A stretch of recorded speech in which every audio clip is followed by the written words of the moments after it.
Vous écoutez Pro Épanoui, le podcast des travailleurs qui souhaitent donner du sens à leur activité.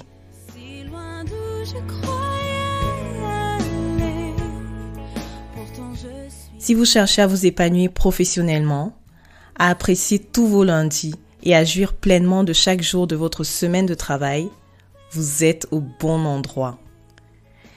Ici, on parle de la vie au boulot, des questions existentielles, des codes d'évolution en entreprise, de la valorisation salariale et plein d'autres choses encore. Nous partageons des astuces pour gérer le stress, les conflits entre collègues, les conflits avec ses chefs, les frustrations, les discriminations, etc. Ce podcast vous aide à donner du sens à votre travail.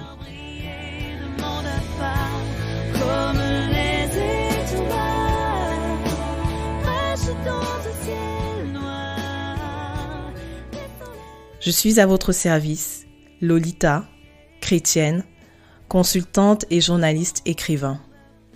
Je tiens depuis 2015 le magazine proépanoui.com. Je suis également auteur du livre Réussite professionnelle, ce que j'aurais voulu savoir en début de carrière.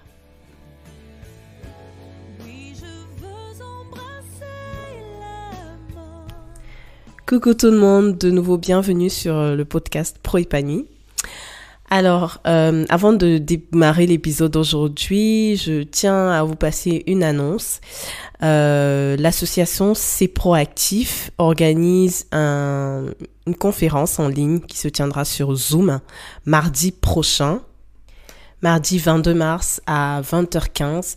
Et l'inscription est gratuite. Et j'ai la grâce, j'ai l'honneur d'être invitée pour vous parler de réussite professionnelle. Donc, on va parler de la réussite professionnelle du chrétien.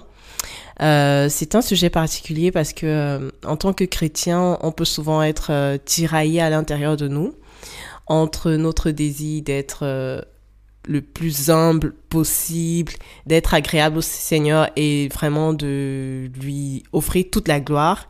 Et en fait, on peut souvent penser que ce désir-là est contradictoire avec le fait peut-être de chercher une promotion ou de vouloir avoir une augmentation salariale, etc. Donc en fait, on va essayer d'éclaircir tous ces points-là à la lumière de la parole de Dieu.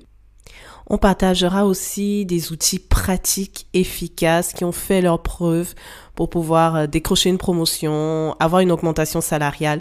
Et c'est vraiment des outils qui sont en accord avec notre identité de chrétien, qui sont vraiment en accord avec la parole de Dieu.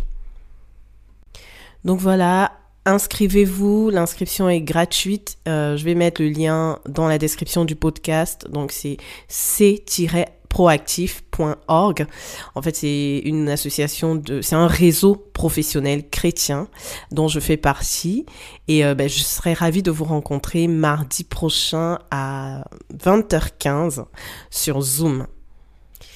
Pour terminer avec les annonces, je voulais vous rappeler, pour ceux qui ne sont pas encore au courant, que jusqu'à la fin de la semaine, en fait, j'ai ouvert mon calendrier de rendez-vous de coaching et j'offre 15 minutes gratuites pour pouvoir faire un diagnostic sur votre situation et vous donner des conseils par rapport aux difficultés que vous traversez. Donc, n'hésitez pas à prendre rendez-vous. Je mettrai aussi le lien dans le descriptif du podcast.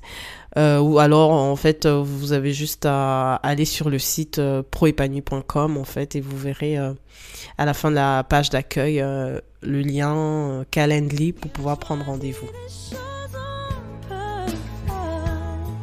Mais l'artiste, c'est bien que son œuvre resplendit.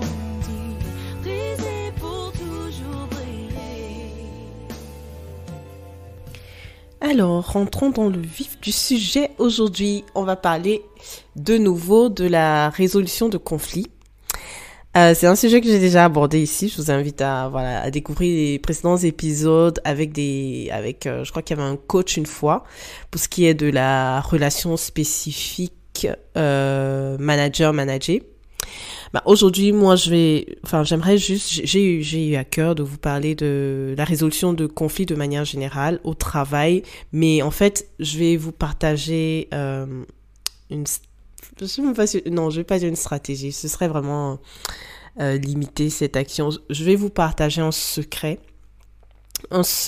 qui est très efficace, qui marche vraiment, que j'ai expérimenté à plusieurs reprises par la grâce de Dieu et que je vous invite à expérimenter. En fait, tous ceux qui le connaissent l'appliquent quotidiennement et vivent des relations harmonieuses avec leur entourage, même quand les tempêtes surviennent. En fait, c'est pas les tempêtes qui ont le dernier mot et les tempêtes ne durent pas longtemps. Voilà. Alors, le secret, c'est tout simplement la prière. Ok. C'est la prière, mais après, il faut vraiment... On va parler en fait de ce qu'il faut demander dans la prière. Mais je vais d'abord partager avec vous Matthieu 5, verset 44. Mais moi, je vous dis, aimez vos ennemis, bénissez ceux qui vous maudissent, faites du bien à ceux qui vous haïssent et priez pour ceux qui vous maltraitent et qui vous persécutent. Donc, merci Seigneur Jésus qui nous a partagé ce secret, en fait, qui est bien inscrit dans la parole de Dieu. Et vous savez très bien que la parole de Dieu est la vérité et elle s'accomplit. Et Dieu est fidèle. Bon, quand je dis la prière, j'imagine déjà quelqu'un qui en ce moment traverse une difficulté et en conflit avec un proche ou un collègue, un ami, etc. Et en fait, la personne se sent injustement traitée. Peut-être que vous avez raison peut-être dans cette situation et l'autre, vous avez le sentiment que l'autre ne veut vraiment rien comprendre, rien entendre, que l'autre vous déteste, que l'autre abuse, que l'autre vous méprise, etc. En général, dans un conflit, c'est un peu ce qu'on ressent, hein. C'est normal. Enfin, j'ai envie de dire, c'est le réflexe humain. En fait, c'est de savoir qu'on a raison et que l'autre a tort. En fait, l'autre n'aurait pas dû faire ça. L'autre n'aurait pas dû dire ça. Et souvent, au fond de soi, on est sincère. Hein, et même là, dans les cas que Jésus prend dans sa parole, c'est vraiment des cas où on est maltraité et persécuté. Ok. Bon. Maintenant, vous avez le choix. Soit vous restez dans cette situation en vous disant que c'est l'autre qui a tort et c'est l'autre qui devrait s'excuser et c'est l'autre qui devrait faire un effort pour faire le premier pas et pour que la situation s'améliore. Soit vous décidez de rester comme ça et de ruminer tout ça, etc., des pensées aussi négatives qui vous polluent l'esprit. Soit, au fond de vous, vous dites, moi ce que je veux, c'est la paix. Je veux l'harmonie, je veux vraiment des pensées positives dans mon cœur, dans mon esprit. Je veux un environnement agréable. Vous avez conscience de l'importance de maintenir votre cœur le plus pur possible, en fait, et vos pensées les plus positif possible. On en a déjà parlé ici, vraiment l'importance de la pensée positive et de l'impact qu'elle peut avoir sur votre avenir. Bref, vous avez le choix, vous pouvez vous dire, ok, je prends sur moi, malgré tout. Je sais que j'ai raison, mais là n'est même pas la question. En fait, moi, ce que je veux, c'est que le conflit soit résolu et c'est que la relation s'améliore. En fait, je veux une relation harmonieuse avec cette personne. Et du coup, qu'est-ce que vous faites? Au fond de vous, oh là là, franchement, quand vous pensez à cette personne, c'est juste du dédain, de la rancune et vraiment un sentiment d'injustice qui vous envahit. En fait, la première chose que je vous invite à faire, c'est de fermer les yeux et de prier pour cette personne. Tout simplement. Vous pouvez commencer, si c'est dur de prier comme ça pour la personne, vraiment, commencez par demander à Dieu, mon Dieu, je sais que tu m'invites à prier pour cette personne, mais vraiment, regarde l'état de mon cœur, je ne peux pas.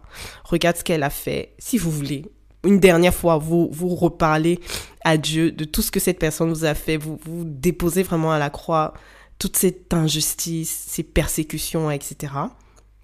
Et vous le faites pour une dernière fois. Et vous le faites à votre créateur. Hein. Vous ne le faites à personne d'autre. Et puis après, vous demandez à Dieu, par son esprit, vraiment qu'il vous remplisse d'amour pour cette personne. Vous savez que vous-même, avec votre propre chair et votre propre entendement et votre propre justice, vous ne pouvez pas aimer cette personne. Après tout ce qu'elle vous a fait, vraiment, pour vous, c'est juste inconcevable de lui donner de l'amour. Pour vous, elle ne le mérite pas. Mais pour Dieu, en fait, ce n'est pas le cas. Et ce n'est pas sa volonté que vous pensiez comme ça, du coup. Et vous n'y avez rien à gagner, en fait. Rien du tout.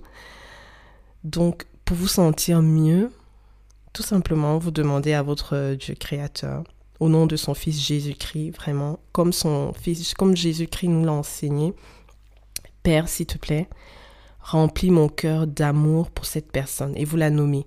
Père, je t'en prie, que mon cœur soit rempli d'amour pour elle. Que mon cœur soit rempli d'amour pour elle. Je veux l'aimer conformément à ta volonté. Tu nous invites à nous aimer les uns les autres et tu nous invites à aimer nos ennemis. Père, s'il te plaît, remplis mon cœur d'amour pour cette personne. Je ne le peux pas par mes propres forces, mais je puis tout par toi qui me fortifie, par ton esprit.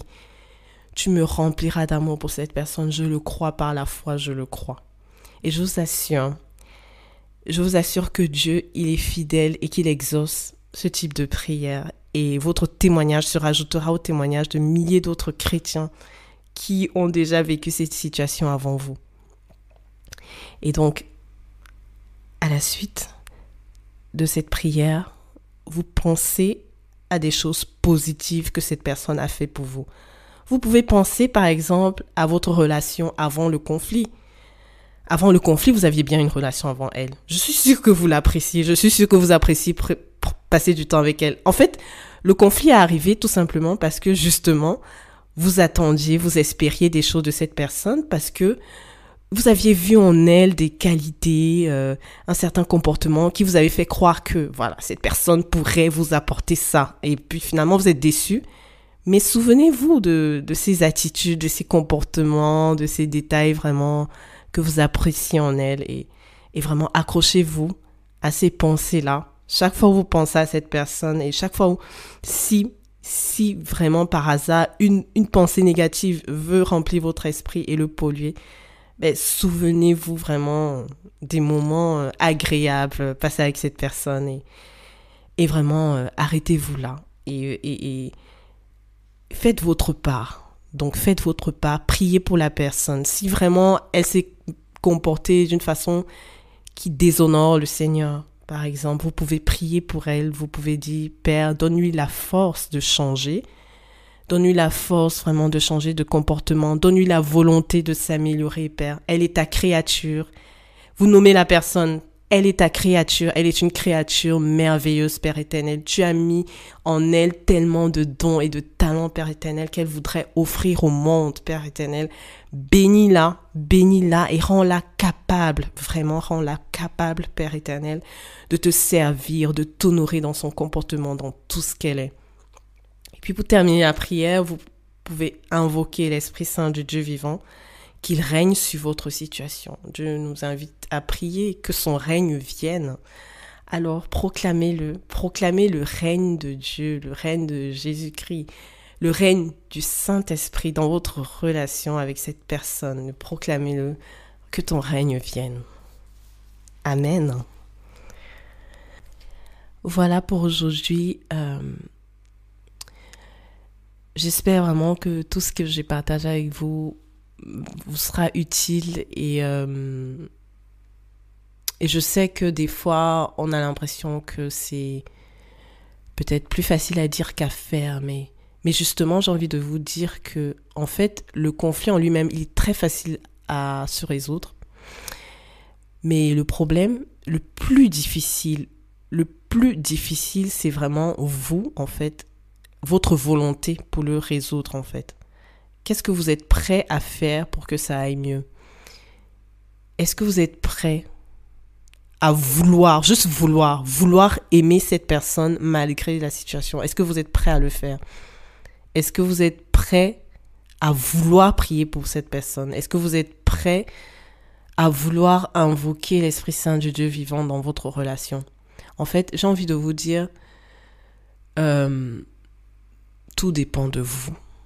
Et c'est vrai qu'il y a beaucoup de méthodes de développement personnel qui existent, mais souvent dans ce sens-là. Et franchement, la base de tout, c'est l'amour. Une fois que vous allez aimer cette personne malgré tout, vous allez voir que tout va changer. Et ce sera mieux pour vous. Et vous verrez que même la situation va s'améliorer.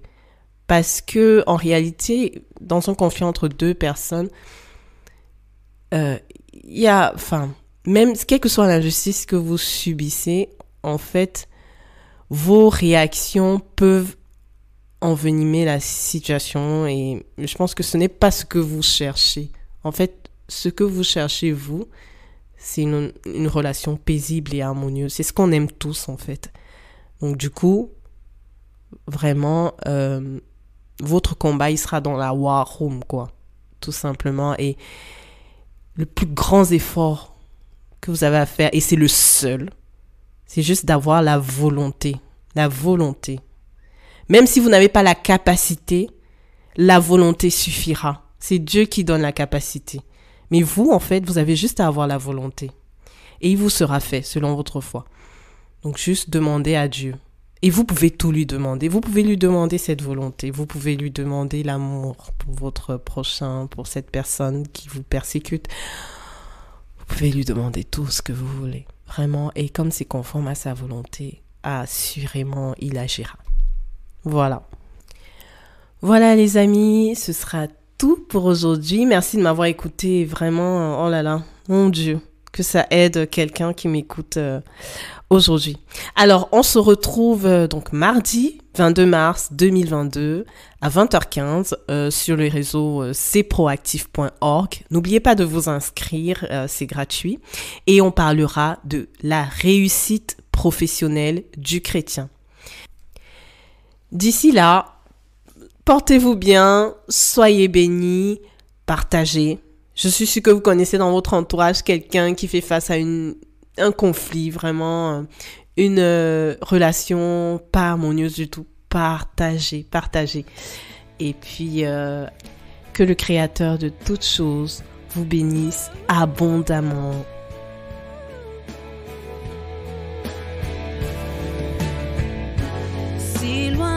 Je croyais aller, pourtant je suis là, où tu voulais que je sois, courir jusqu'à perdre pied, courber